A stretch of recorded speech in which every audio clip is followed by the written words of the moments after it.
Hello traders. तो आज इस वीडियो में हम लोग जानने वाले हैं कि क्यों मोस्ट ऑफ जो फंडेड अकाउंट्स होते हैं वो फेल हो जाते हैं। तो आज इस वीडियो में हम टोटल 5 पॉइंट्स कवर करेंगे। तो आइए वीडियो को स्टार्ट करते हैं।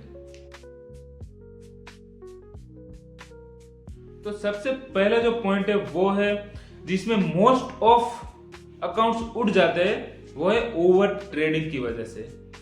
मतलब लोगों को ऐसा लगता है कि भाई 2-3 ट्रेड क्या होता है, वो दिन के लेते हैं 10-15 ट्रेड्स, एग्जीक्यूट करते हैं 10-15 ट्रेड्स। आप सोचो, अगर 10-15 ट्रेड्स आप एग्जीक्यूट करते हो तो पक्का है भाई अकाउंट एक ही दिन में उड़ जाएगा आपका। एक रूल बनाओ कि भाई नहीं, मैं सिर्फ 2 या 3 ट्रेड लूंगा दिन का मैक्सिमम, बस। अगर 2 एसएल जाता है तो तीसरा लूंगा बस, या फिर मैं सो जाऊंगा 2 एसएल लेके या 3 एसएल लेके मैं सो जाऊंगा, आज का दिन मेरे लिए डन है। तो दूसरे दिन करने का मौका आपके पास है ही। तो दूसरा पॉइंट है वो है ईगो, इमोशन कंट्रोल आपके ऊपर। तो मैंने सुना है कि एक बंदे का जो अकाउंट था, मेरे दोस्त का ही था, वो $5000 का उसका फंडेड अकाउंट था, ठीक है, फंडेड फ्राइडे का। तो उसने क्या किया, एक थोड़ा सा एसएल हो गया रात को 9 साढ़े 9 बजे तक, अराउंड $30-40 का एसएल चला गया। तो 5000 कुछ $30 उसमें माइनस हो गया, ठीक है। तो चलो माइनस हुआ, ठीक है। उसको बात आ गया अभी ईगो पर, उसको करना था वो $30 रिकवर।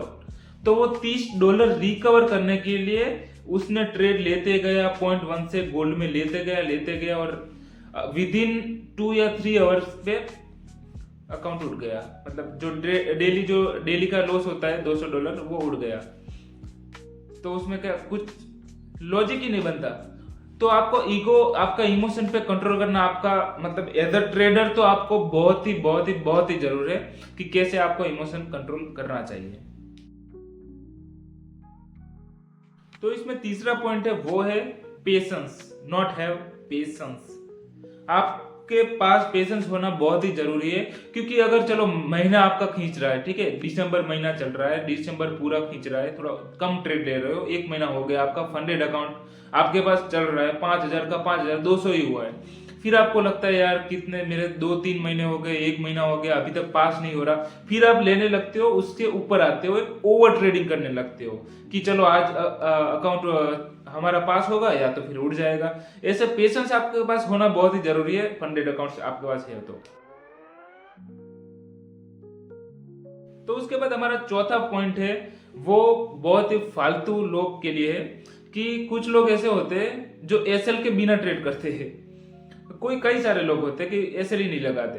तो ये एक महत्वपूर्ण पॉइंट है कि आप अगर एसएल ही नहीं लगाते तो आपका अकाउंट उठना मतलब तय है।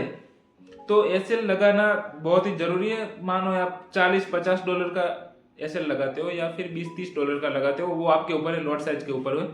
तो एसएल लगाना बहुत ही इंपॉर्टेंट है, तो एसएल जरूर लगाइए। तो अब वीडियो के अंत तक पहुंचते हैं। तो 5वां पॉइंट, हमारा लास्ट पॉइंट ये है, और ये बहुत ही इंपॉर्टेंट है कि आपके पास एनी प्रूवन स्ट्रेटजी है ही नहीं। आप स्ट्रेटजी के बिना ट्रेड करते हो। तो मतलब आप ट्रेड कैसे करते हो? ऐसे ही एग्जीक्यूट करते हैं, बाय सेल दबाया। तो आप स्ट्रेटजी के बिना तो एक ट्रेड कर ही नहीं सकते। तो आपके पास एक प्रूवन स्ट्रेटजी तो बहुत बढ़िया होती है, काफी सारी होती है, पर एक प्रूवन स्ट्रेटजी आपके पास होना बहुत ही इंपॉर्टेंट है, जिससे कि आप ट्रेड एग्जीक्यूट कर सको और अपना ट्रेड जो अकाउंट है वो अकाउंट की साइज बढ़ा सको और अकाउंट धीमे धीमे पास हो सके। तो यार ये थे हमारे 5 टोटल पॉइंट्स कि इन 5 पॉइंट्स के बिना दूसरा आई थिंक नहीं होगा कि आपका फंडेड अकाउंट क्यों उड़ जाता है। तो इन 5 पॉइंट पर आपको ध्यान देना बहुत जरूरी है। और अगर वीडियो को पसंद आया तो लाइक, शेयर और सब्सक्राइब जरूर कर देना। मिलते हैं नेक्स्ट वीडियो में।